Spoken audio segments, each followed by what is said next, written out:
अस्सलामु अलैकुम वरहमतुल्लाहि वबरकातुहू। उम्मीद करती हूँ आप जहाँ होंगे खैरियत से होंगे और मेरी दुआ है अल्लाह हमेशा आपको अपने हिफ्ज़ व अमान में रखे, आमीन।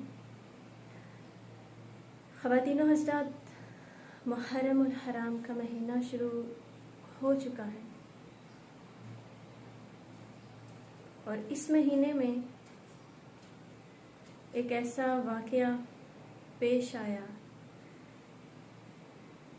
कि जिसकी मिसाल तारीख में नहीं मिलती, और वो वाक़या है वाक़या करबला। वाक़या करबला क्या था, वो क्यों हुआ और क्या चीज़ इसकी वजह बनी, और इमाम हुसैन अलैहिस्सलाम यजीद के ख़िलाफ़ क्यों लड़े, ये सारी बातें यकीनन आपके इल्म में होंगी। लेकिन आज हम इस पे बात नहीं करेंगे। आज हम बात करेंगे कि इमाम हुसैन अलैहिस्सलाम और इनके तमाम ख़ानदान वालों ने, अहले बैत ने जिस किरदार का सबूत दिया और जिस तरह से उनकी तरबियत की गई, उससे हम क्या सीखते हैं, हम क्या सबक लेते हैं, हमें क्या दर्स मिलता है इससे। क्योंकि इमाम हुसैन अलैहिस्सलाम ने इंतहाई सब्र का मुजाहरा किया। यजीद के खिलाफ आप इसलिए लड़े क्योंकि वो शराबी था, वो झूठ बोलता था, वो जिना करता था, अल्लाह की मुकर्रर करदा हदूद को वो तोड़ देता था। तो इसलिए आपने एक ऐसे शख्स के हाथ पे बैत करना पसंद नहीं फरमाया जो अल्लाह के असूल व कवानीन को तोड़ता हो, क्योंकि खिलाफत की जिम्मेदारी एक बहुत बड़ी जिम्मेदारी है और ये मनसब किसी ऐसे शख्स को नहीं सौंपा जा सकता जिसका किरदार ही इस काबिल ना हो। यजीद अगरचे मुसलमान था, लेकिन उसका किरदार इस काबिल नहीं था कि उसको ये मनसब दिया जाए। तो इमाम हुसैन अलैहिस्सलाम ने उसके खिलाफ इसलिए जंग की। आज हम इससे क्या दर्स हासिल कर सकते हैं कि हम भी किसी ऐसे शख्स को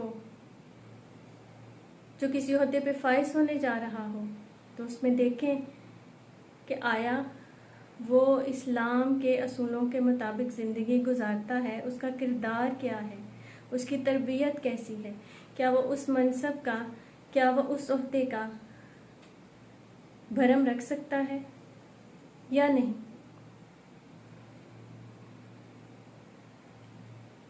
वाक़या करबला का हर सिपाही अपनी जगह बहादुरी से लड़ा, अपनी जगह उसने सब्र की, इस्तकामत की, एक अजीम मिसाल कायम की। आज हम अपने बच्चों की तरबियत किस तरह से करते हैं,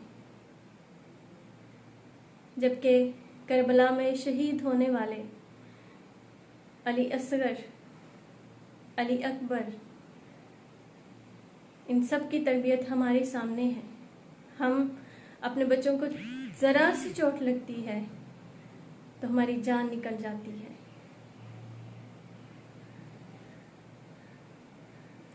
आज एक माँ होने की हैसियत से हमें ये देखना चाहिए, हमें ये सोचना चाहिए कि हम अपने बच्चों को किस चीज़ के लिए तैयार कर रहे हैं, उनको किस तरह की तालीम दे रहे हैं, उनकी किस तरह से तरबियत कर रहे हैं।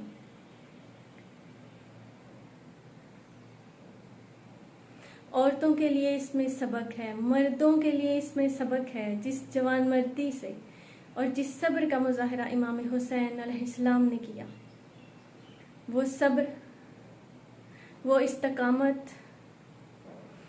वो जुर्रत, वो बहादुरी, कहीं इसकी मिसाल नहीं मिलती।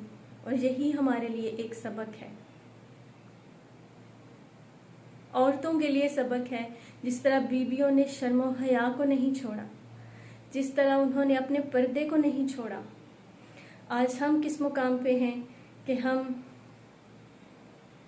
सरेआम फहाशी को सरेआम फैलाते हैं। हमें अपने पर्दे का कोई ख्याल नहीं है, हमें अपनी इज्जतों का कोई ख्याल नहीं है। हम सिर्फ इमाम हुसैन अलैहिस्सलाम से मोहब्बत का इजहार तो करते हैं, लेकिन खाली इजहार ही करते हैं।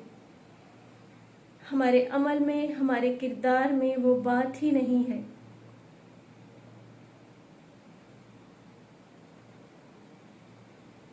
तो इमाम हुसैन अलैहिस्सलाम जो अपने साथियों समेत, अपने पूरे ख़ानदान समेत इतनी बड़ी कुर्बानी दे गए, आज हम सिर्फ चंद रोज़ के लिए उन्हें याद करते हैं और उनका दिया हुआ सबक भूल जाते हैं। जो जालिमों ने किया, आज हम वो रस्मन सारा कुछ निभाते हैं, लेकिन हमारे अमाल क्या हैं? हमें अपने अमाल का जायज़ा लेना होगा, क्योंकि आपकी कुर्बानी दीन के लिए थी, आपकी कुर्बानी अल्लाह के लिए थी, अल्लाह के असूलों के लिए थी, अपने नाना के दीन के लिए थी। तो आज हम उसी दीन को छोड़ के बैठे हुए हैं, इसीलिए आज हम गुमराह हैं, इसीलिए आज हम ज़वाल पजीर हैं। तो इमाम हुसैन अलैहिस्सलाम की कुर्बानी हमें सब्र का दर्स देती है, इस्तकामत का दर्स देती है, हक के लिए लड़ने का दर्स देती है, हक पे डटे रहने का दर्स देती है। तो इस दर्स को याद रखिए, दुआ में याद रखिएगा। खुश रहिए, मुस्कुराते रहिए।